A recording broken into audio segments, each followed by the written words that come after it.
Hello everybody, you know me. Okay, no you don't, but you'll know who I am. I'm Easter J, and it's AniMonday. I'm so sorry about not having that spoiler review up. A bunch of stuff happened, and I decided to push it back a week. However, it is time to talk about 7 Deadly Sins. It is directed by Tensai Okamura, written by Shotaro Suga, and based off of the manga by Nakaba Suzuki. The show starts off with Elizabeth Leones and her search for the 7 deadly sins. She goes to the Boar Hat, a tavern owned by a man named Meliodas, and she ends up asking around and trying to see where she might find them. Most of them are presumed dead, but when it turns out that Meliodas is in fact the sin of wrath, they decide to team up and go forth and find the rest of them.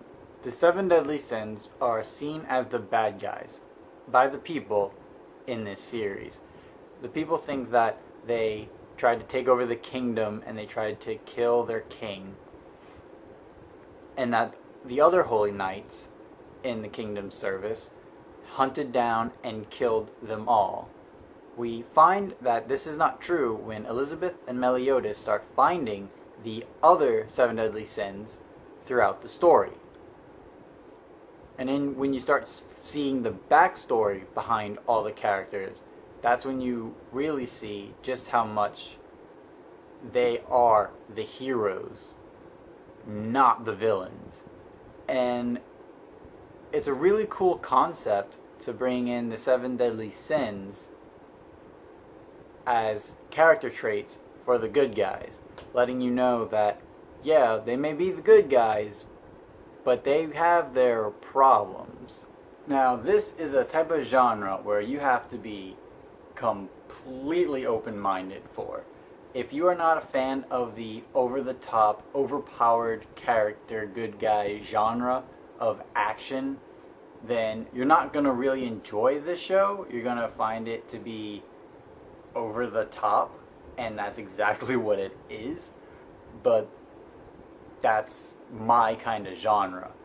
This show takes their action to the next level. You'll see characters getting impaled through the body, blood everywhere, and they just walk right through and heal up like that.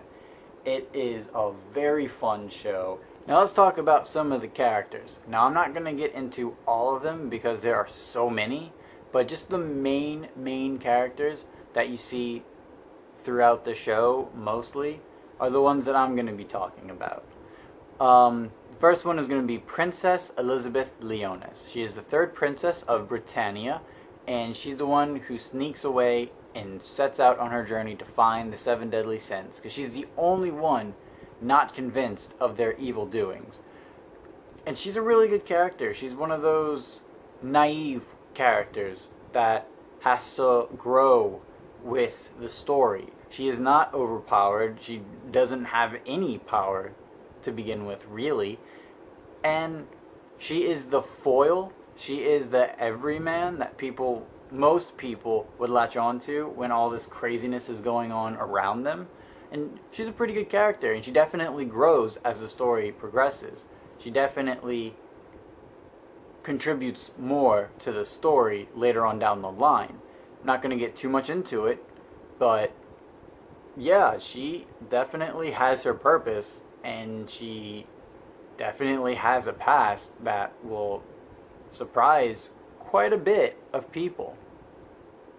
And my favorite character in the series, Meliodas, he's kind of a spoiler, sorry guys, half demon, half human, and he is the sin of wrath, and he is so bloody amazing. His fight scenes will have him bleed profusely and still come back and get even stronger. It's like if Goku had a very, very mean streak, this is what he would be. Meliodas. That's exactly what I get out of it. And he's so much fun. and I love his ideologies, and I love his bits of rage when he wants to protect the ones he loves. He's my favorite character, and he's so cool in my eyes. The comic relief character Hawk. He is a talking pig. Yes, these types of shows will have something like that. Bleach has Kon, the talking lion plushie. Naruto has the little frog dude that he's able to summon.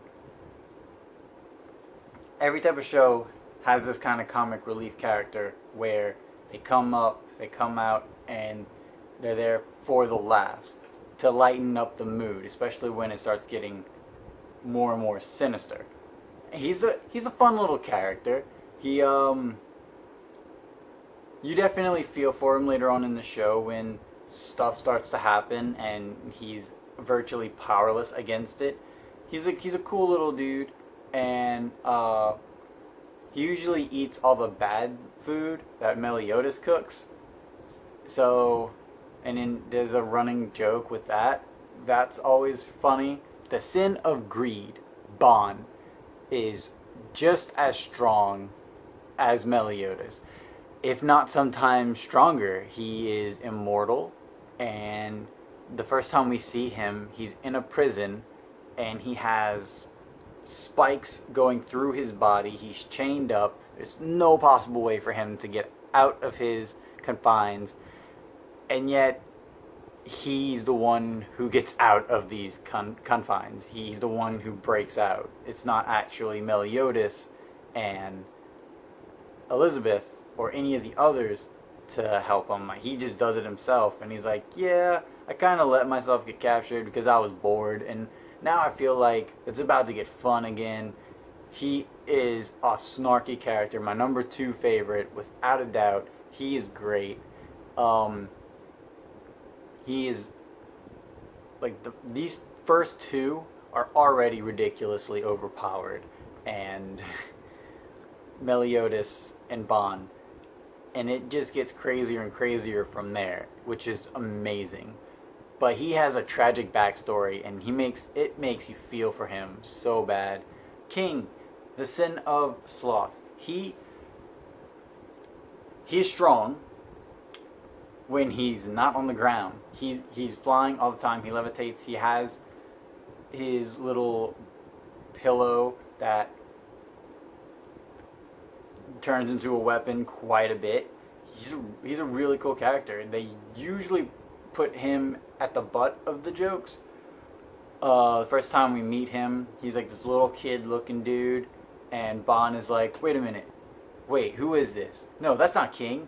And he goes into this fat kind of character with puffy cheeks and stuff. It's like, that's King, but this is King. Does no one realize this? And the jokes are really good. I love the comedy in this show. It is one of the best. It's always having me laughing really, really loudly. But yeah, he's a fun little character, and he only gets stronger as the story progresses. And Deanne, she is a giant. Literally, she is a giant. That is her race in the series, and she's also really overly powerful, and she has a crush on Meliodas, and she loves Meliodas.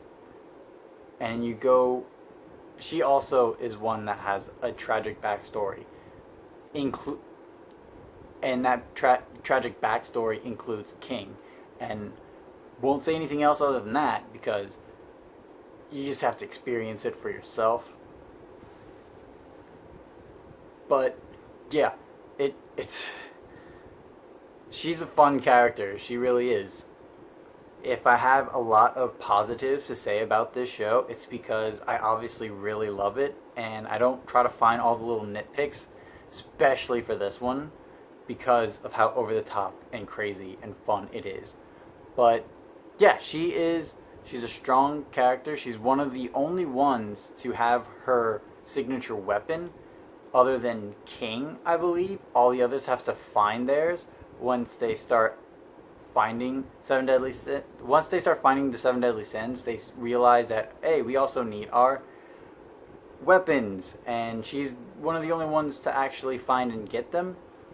Minor spoiler, but that happens like halfway through until the crazier plot starts to happen and you start seeing the deviousness of other characters, other side characters. And the last sin I'm going to talk about, because halfway through, this is the only other one that they end up finding, is Gother, the sin of lust. And he is a doll, kind of, sorta. He's really, really powerful. Probably more powerful than both Bon and Meliodas because of the type of character he is. And once you start learning more about Gother, it is very, very clear where they're going to take this character. And it is very, very clear that it's going to be fun and tragic all at the same time. Now let's talk about the music in this series. I absolutely love it. The first opening song is Netsujo no Spectrum by Ikimono Gakari. Yes! The first time I popped on an episode of this show and that music came up, I knew I was gonna love it. Usually from the beginning music, opening music, I know I'm gonna love an anime because the openings always tell a story in the opening animation of what you're about to witness. And 9 times out of 10, it's always something really fun to look at. That's why so many people have trouble with the best anime openings, because there's so many great ones. And this one is no exception. It is great. And the music is so good. Oh man. The second opening song is 7 Deadly Sins by Man with a Mission. And that song is great as well. I play that song all the time when I want to just hear a good song. And it has a lot of good rock elements, but also they add a little other techno style stuff. It's a good song, and it's a good way to open it on the second leg of the show. And the fact that it's called 7 Deadly Sins doesn't hurt. The ending songs, however, that's where my yes comes out, because the first ending song is 7, and that song is done by Flo and Gran Rodeo. Yes, that's right, another Flo song. So you know I already absolutely love it, because anything Flo can't go wrong. It's great. I play this song way more than any other song that I've listened to in a while. It gets you so pumped from the beginning riff of that guitar to the drum beats to the bass line. And the fact that Flo teamed up with Gran Rodeo, you can't go wrong with that duo, because that's a great duo. All three vocals, all three singers in this song shine so great. And it is this song should have been an opening song, but it's okay. But this song gets you hyped.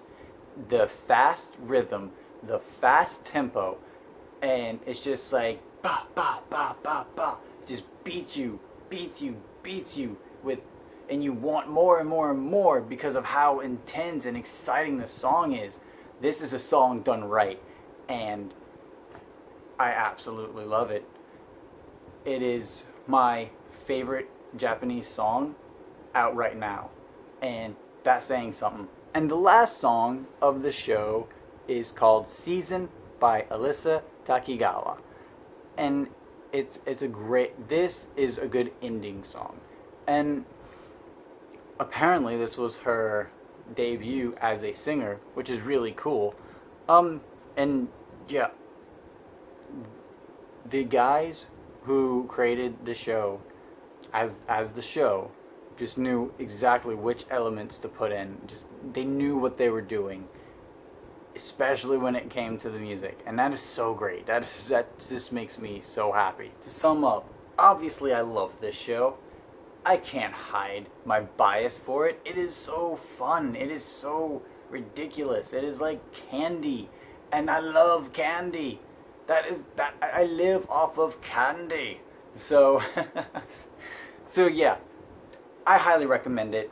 Definitely check it out if you can. It's a Netflix original, so Netflix is right there. Just pop on a couple episodes, see if you like where it's taking you, because it takes you for a ride, and I feel it's a great ride. So yeah, check it out. Let me know what you think, and until next time, it will be awesome.